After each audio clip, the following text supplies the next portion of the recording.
Na reflexão desta noite, eu quero dividir com os irmãos o texto que está em Juízes, capítulo de número 7, verso de número 2. A palavra de Deus nos diz assim: E disse o Senhor a Gideão: Muito é o povo que está contigo para eu dar aos midianitas em sua mão, a fim de que Israel não se glorie contra mim, dizendo: a minha mão me livrou. Eu quero compartilhar com os irmãos do seguinte tema nesta noite: Deus quer usar a minha vida. Você poderia repetir comigo aí da sua casa esse tema tão significativo? Deus quer usar a minha vida. Talvez eu pudesse falar daqui dizendo: Deus quer usar a sua vida.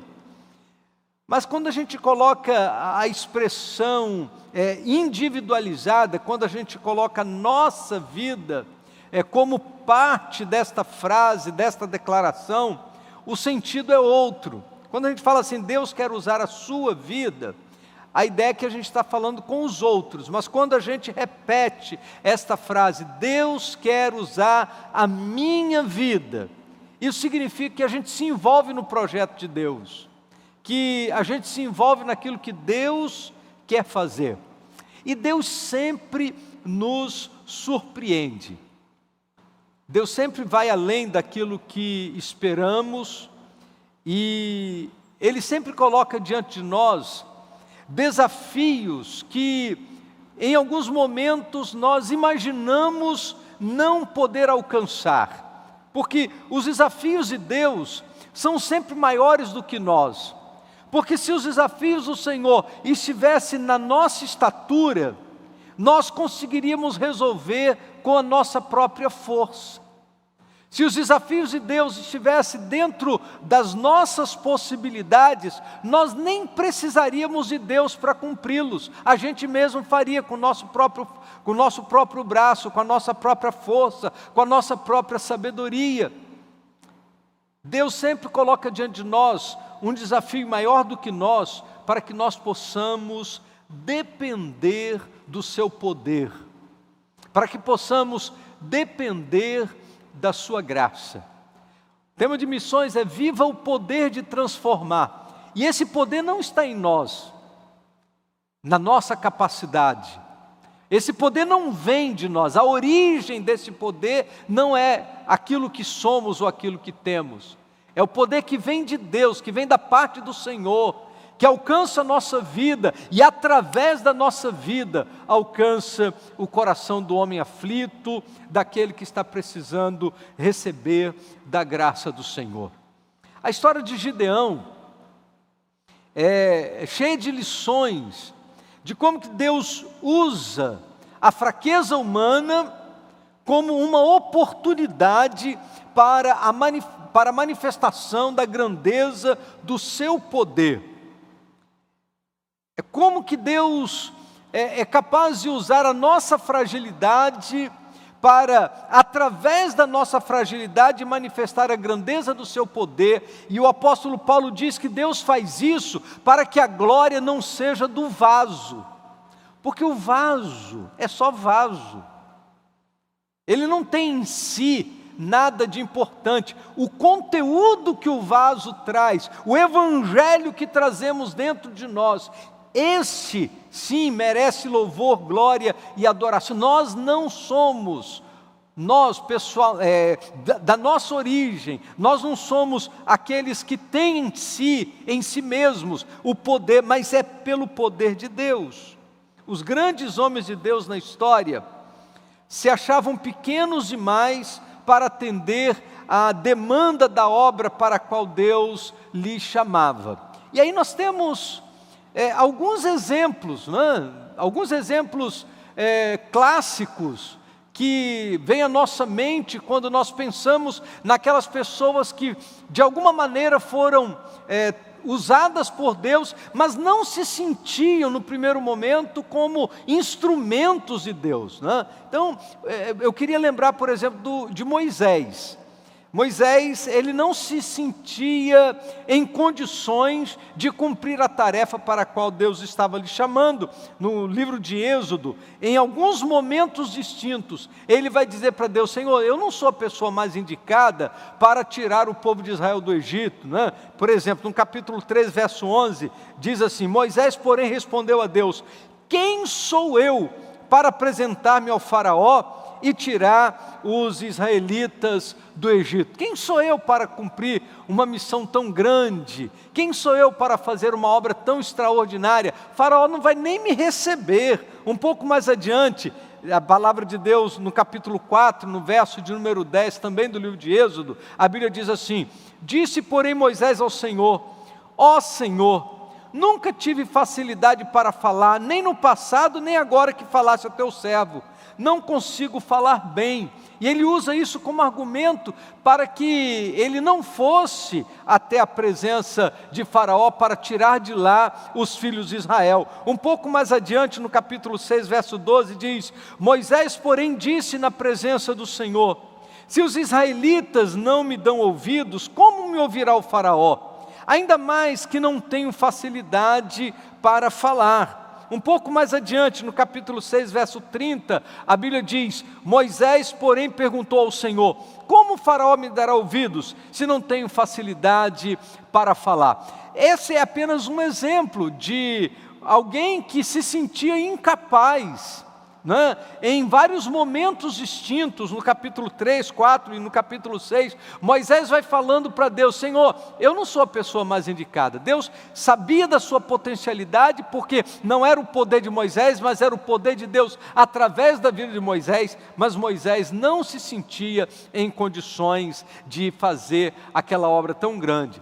Outro exemplo que a gente lembra com muita facilidade é do profeta Jeremias. Quando Deus chama Jeremias para ser profeta e exercer o seu ministério, lá no capítulo 1, verso de número 6, a resposta dele foi: mas eu disse, soberano Senhor, não sei falar, pois ainda sou muito jovem. Há uma outra versão que diz assim: eu ainda sou apenas um menino. E Deus disse: olha, aquilo que eu botar na sua boca, você vai falar. Outro profeta também que se sentia sem condições de exercer esse ministério foi Isaías.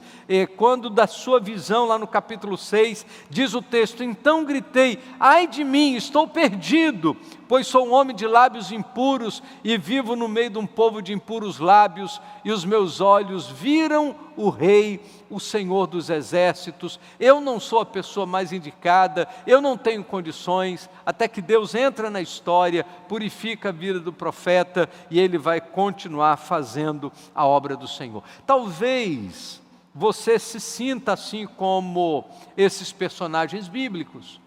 Quando você ouve de Deus um chamado, quando você recebe de Deus uma convocação para agir de uma maneira específica no seu reino, talvez você coloque as suas limitações como se elas fossem justificativas para que você não pudesse fazer aquilo que Deus deseja que você faça. Mas lembre-se dos personagens bíblicos. Eles também se sentiam incapazes. No entanto, foram instrumentos poderosos nas mãos do Senhor para a realização da sua obra. Lembrando então da história de Gideão, que é o personagem da mensagem desta noite, lembrando da história de Gideão, eu gostaria de compartilhar nesta noite apenas 3 lições importantes. Nesses próximos minutos, lembrar de 3 coisas importantes para que a gente entenda o que é necessário para que Deus, de fato, use a nossa vida. Então, Deus usa os homens, em primeiro lugar, quando os homens ouvem a voz de Deus. Quando é que Deus nos usa? Em primeiro lugar, quando nós ouvimos a voz de Deus. No capítulo 6, no verso de número 12 do livro de Juízes, a palavra de Deus diz assim: Então o anjo do Senhor apareceu a Gideão e lhe disse: o Senhor está com você, poderoso guerreiro. É possível que, se alguém chegar para nós e disser assim: olha, Deus está contigo, poderoso guerreiro, aí a gente olha assim para trás: ué, está falando com quem, né? Quem sabe Gideão tenha pensado: será que é comigo mesmo? Será que Deus está me identificando como um poderoso guerreiro? Mas a vida de Gideão vai mudar completamente a partir desse momento e dessa experiência, quando ele ouviu o chamado de Deus para cumprir aquela missão especial. Lembre-se, o povo de Israel estava sofrendo na mão dos midianitas. Era um tempo em que eles tinham perdido a esperança. A palavra de Deus nos diz que os midianitas entravam na roça do povo de Israel, roubavam todos os seus, as suas plantações, e eles estavam ficando sem esperança. Gideão estava escondendo a sua lavoura para que os midianitas não levassem tudo.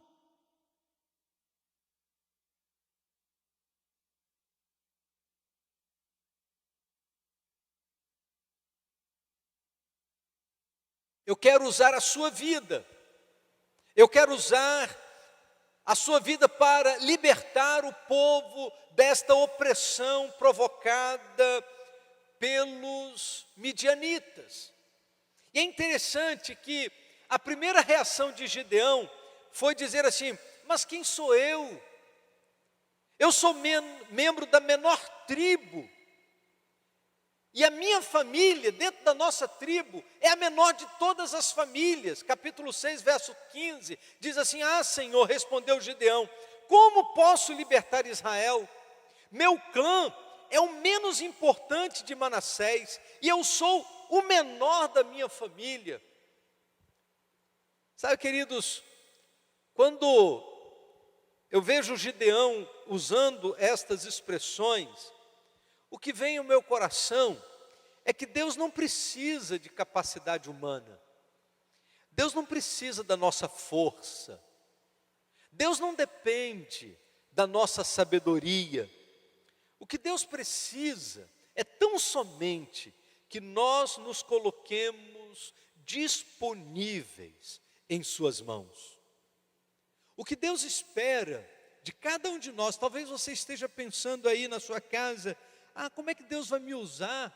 Eu tenho tão pouca sabedoria, eu tenho tão pouca escolaridade, eu tenho tão pouco recurso, eu tenho tão pouco dinheiro, eu tenho tão pouco tempo, eu tenho tão... Aí a gente vai colocando um monte de tão pouco que a gente tem, como se Deus só pudesse usar quem tem muita sabedoria, quem tem muito tempo, quem tem muito dinheiro, quem tem muita força, quem tem muita saúde. Na verdade, Deus não precisa que eu tenha muito, de coisa alguma.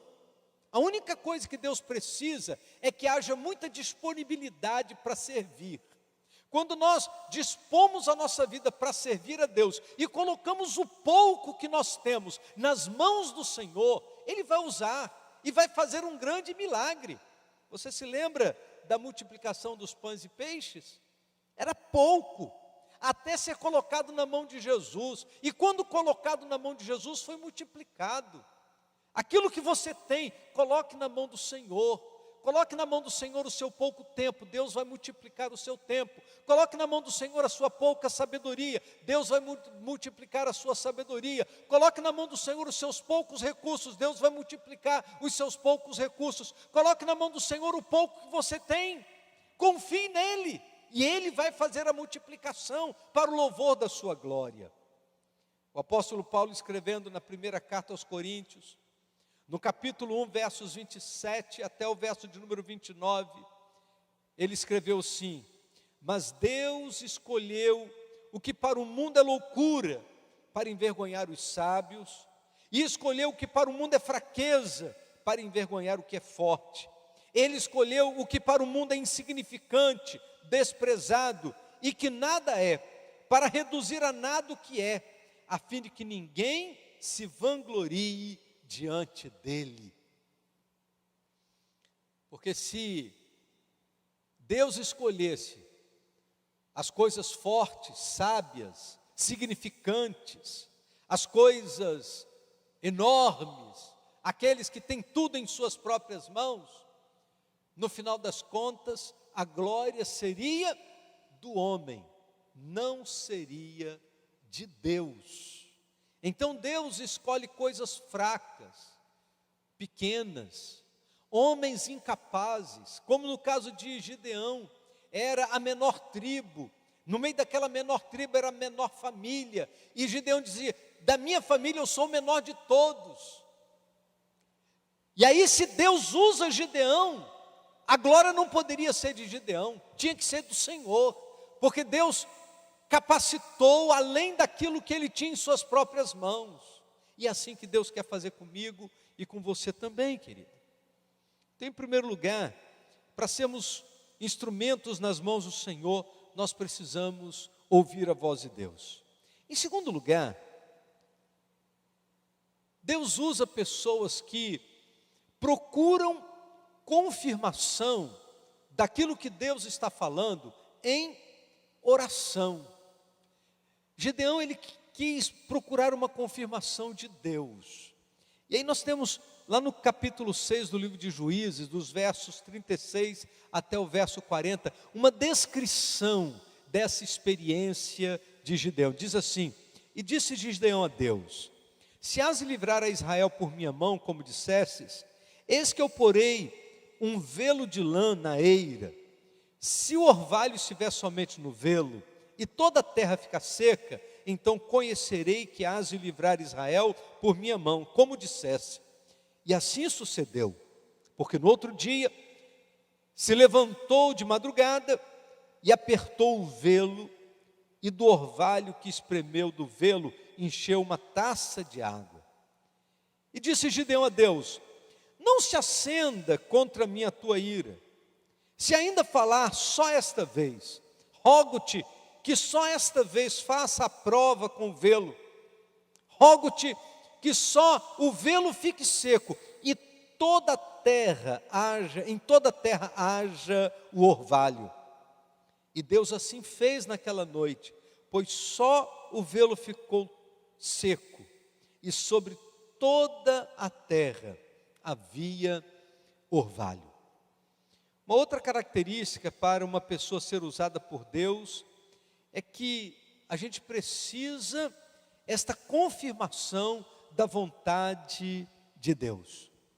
É lógico que eu não estou dizendo para você repetir a experiência de Gideão. Eu não estou dizendo que você vai fazer a mesma experiência que Gideão fez, porque você não vai encontrar essa experiência sendo repetida por nenhum personagem bíblico. Deus é sábio demais, eclético demais, para precisar se repetir nas experiências que promove na vida dos seus filhos. Mas certamente, dentro da nossa individualidade e dentro da nossa relação com Deus, nós precisamos buscar do Senhor uma confirmação a respeito da sua vontade, para que possamos tomar decisões que venham de acordo com a vontade de Deus. E aí, quando nós estivermos certos de que a vontade de Deus para a nossa vida é algo de maneira específica, queridos, Deus abre portas, Deus dá os recursos, Deus nos dá a direção, e nada vai ficar pela metade. Em terceiro e último lugar, Deus usa pessoas que dependem inteiramente dEle. E aí vem a história do capítulo 7, verso de número 2, que nós lemos no início desta mensagem. Voltando a esse texto: e disse o Senhor a Gideão: muito é o povo que está contigo, para eu dar aos medianitas em sua mão, a fim de que Israel não se glorie contra mim, dizendo: a minha mão me livrou. Aquele momento era um momento muito significativo. A Bíblia diz então que o povo estava consciente da necessidade de mudança. Deus usa Gideão para libertar o povo dos midianitas, mas o exército era muito grande. E o Senhor disse: olha, tem muita gente contigo. E se vocês forem para a guerra contra os midianitas, e vocês vencendo a guerra, vocês vão sair dali orgulhosos, dizendo: a minha mão me livrou. Então, disse o Senhor a Gideão: muito é o povo que está contigo, para eu dar os midianitas em tuas mãos. Apregou o ouvido do povo, dizendo: olha, quem for medroso, lembra do tempo de missões? Deus não nos deu espírito de covardia, de medo. Quem for medroso, quem for covarde e tímido, volte, retire-se apressadamente da montanha de Gileade. Então voltaram do povo 22.000, e 10.000 ficaram.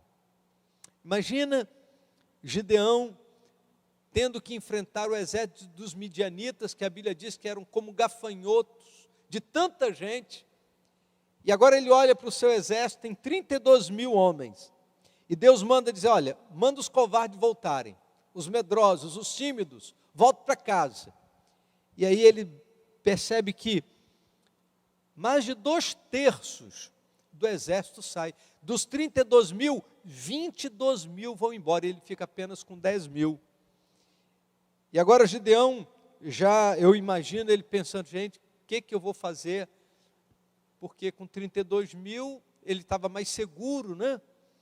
E Deus disse para Gideão assim: olha, ainda tem gente demais, tem muita gente. Faz descer todo esse povo às águas. Qualquer que lamber as águas com a sua língua, como as lambe o cão, esse porás à parte. Como também todo aquele que se abaixar de joelhos a beber.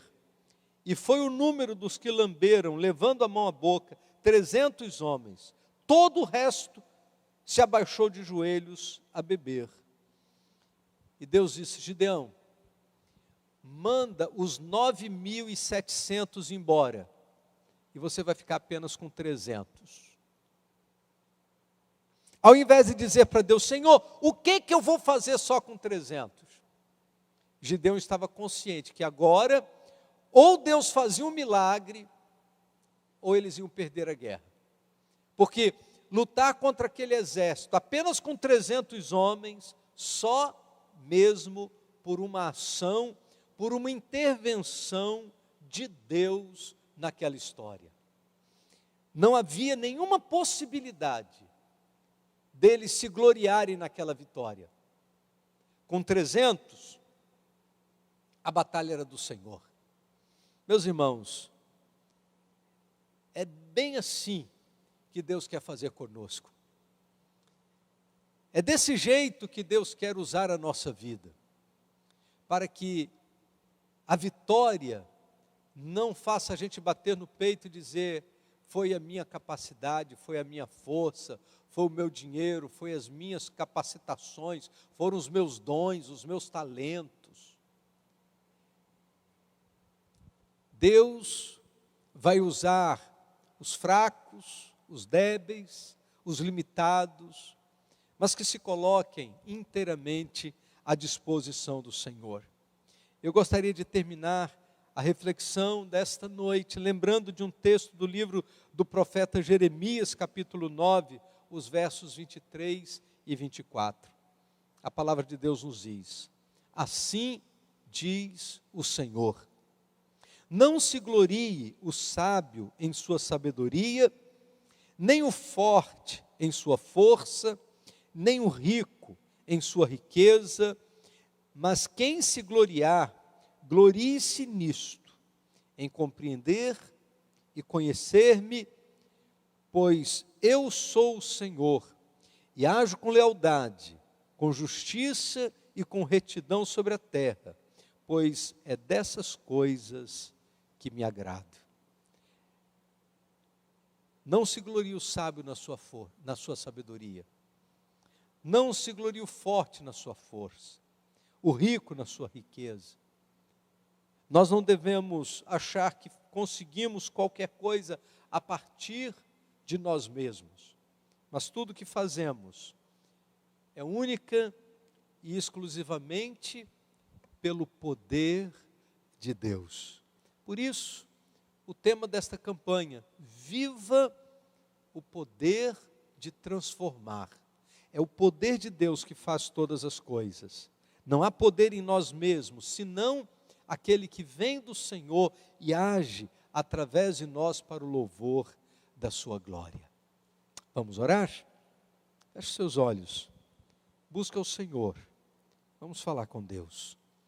Ó Deus bendito, nosso Pai. Nós queremos te agradecer, ó Deus, pela tua palavra.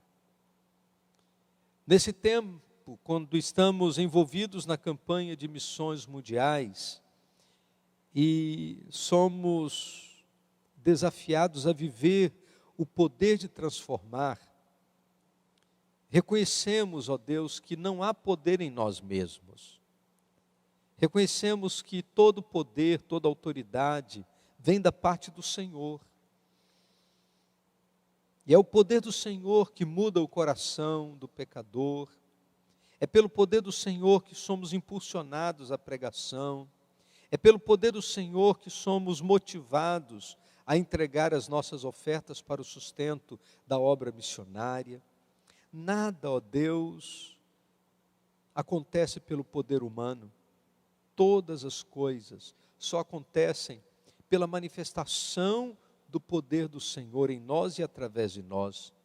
Por isso, ó Deus, assim como o Senhor manifestou o teu poder através da vida de Gideão e daqueles 300 homens, em nome de Jesus, que a nossa vida seja instrumento do Senhor para a manifestação do teu poder nesse tempo da história. Continue conosco, abençoando-nos e sustentando-nos a cada dia. Nós oramos agradecidos em nome do Senhor Jesus. Amém. Nesse último momento do culto desta noite, nós gostaríamos de deixar um abraço fraterno ao pastor Daniel Clementino, que hoje está completando 32 anos de ministério. Ele é pastor da 4ª igreja em Rio das Ostras. Ele foi membro da nossa igreja, seminarista da nossa igreja, foi membro da nossa igreja em 2 ocasiões diferentes, e nós louvamos muito a Deus pela vida do pastor Daniel Clementino, louvamos muito a Deus pela sua história na primeira igreja batista em Brasilândia, e louvamos a Deus por esse tempo lá em Rio das Ostras. Que Deus abençoe a vida do pastor Daniel Clementino, que Deus continue abençoando sua família, a irmã Ana, seus filhos, e louvamos muito a Deus por esses 32 anos de ministério pastoral, e a nossa oração é que Deus continue usando a sua vida para o louvor da glória do nome do Senhor. Deus abençoe. Vamos orar a Deus agradecendo a vida do pastor Daniel. Muito obrigado, Senhor Deus, pela vida do pastor Daniel Clementino. Tu sabes, ó Deus, o carinho da Brasilândia para com o teu servo, e nós pedimos, Deus, em nome de Jesus, que o Senhor abençoe o seu ministério. Obrigado por esses 32 anos de vida ministerial, as igrejas por onde ele passou, em Bairro Almerinda, em Vista Alegre, lá no Alecrim, Rio Grande do Norte, depois voltando aqui para Brasilândia e por último lá em Rio das Ostras. Continue abençoando o teu servo, sustentando a sua vida e dando ao teu servo, ó Deus, poder, autoridade no compartilhar da tua palavra. Abençoe sua esposa, sua irmã Ana, seus filhos e a sua igreja. Nós oramos em nome de Jesus. Amém, Senhor. Deus abençoe meu irmão, Deus abençoe no restante da semana, que a graça do Senhor se faça presente na sua vida, na sua casa, junto à sua família, e viva o poder de transformar.